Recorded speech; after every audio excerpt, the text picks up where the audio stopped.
Hi everyone, welcome back to GUE TV.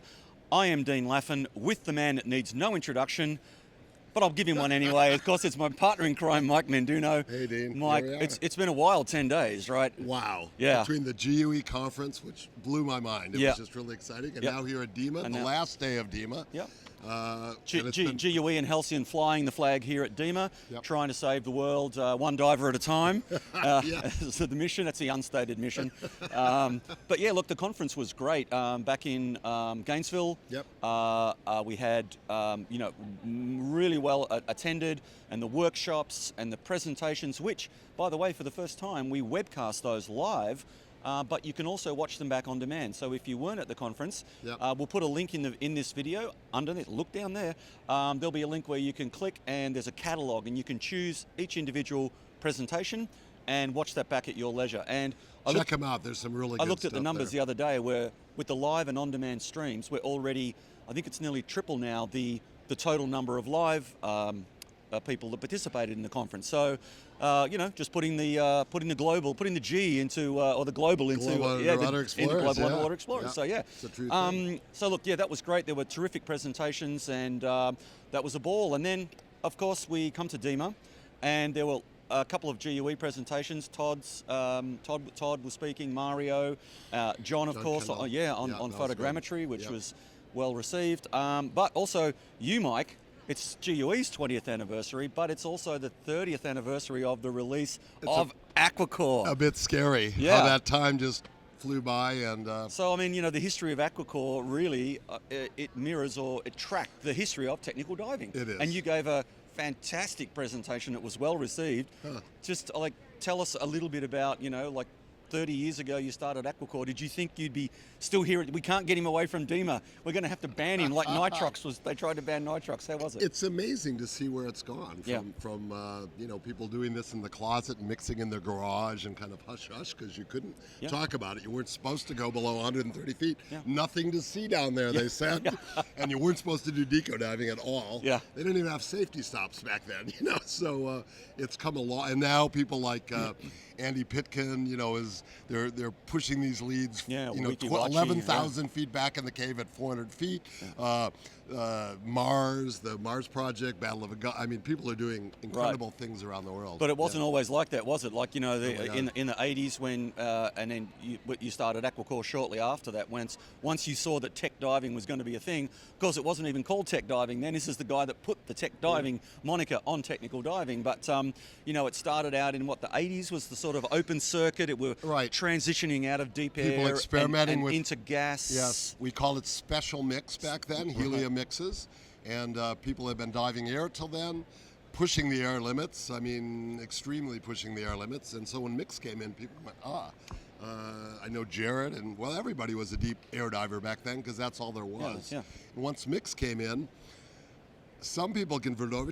It was interesting. It took a while for people to come over because they had been used to deep air. It was a little more complicated, a little more expensive. Well, there was suspicion about helium, wasn't Yes.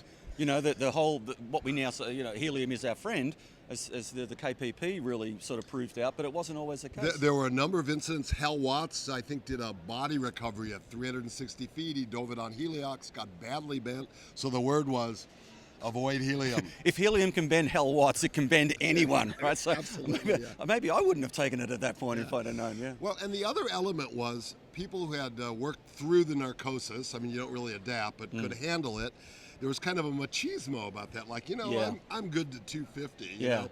So to have some new person come in who had never dived 250 on air and they're on mix and they're clear-headed. Yeah. Yeah, people didn't like that. it's It's like, like, yeah, the newbies. that's we're the old school. They're cheating. Yeah, they're Yeah, cheating. they're cheating. Yeah, that's right.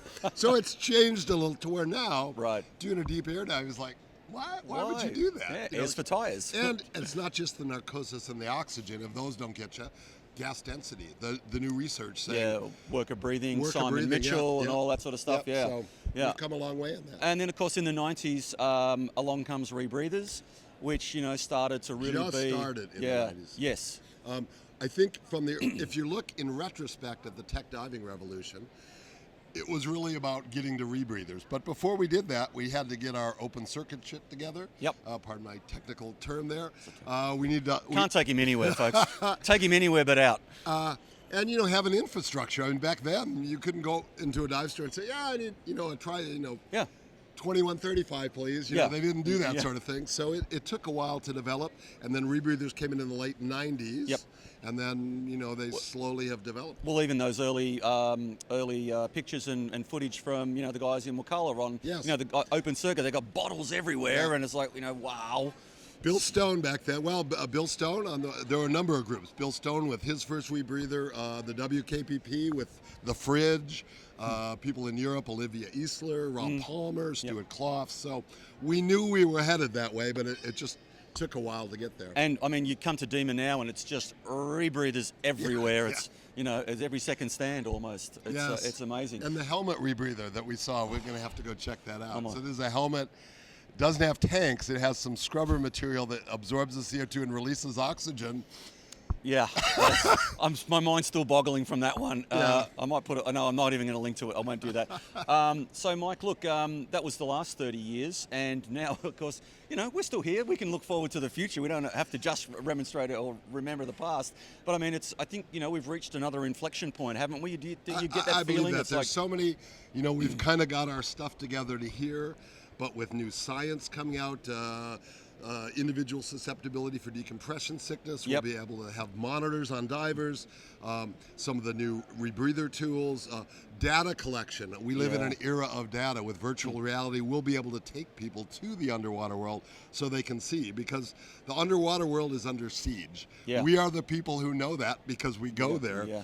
But most of the planet, like 99 point something, Yeah. have no idea. Yeah. So it behooves us to protect, because if we don't do it, no one's going to do it. Well, that's very So, GUE. yeah. What a great way to finish. So from here, folks, it's goodbye from Mike and myself, and we'll look forward to catching you out in the blue sometime. For now, it's goodbye. Thank you. Thank you.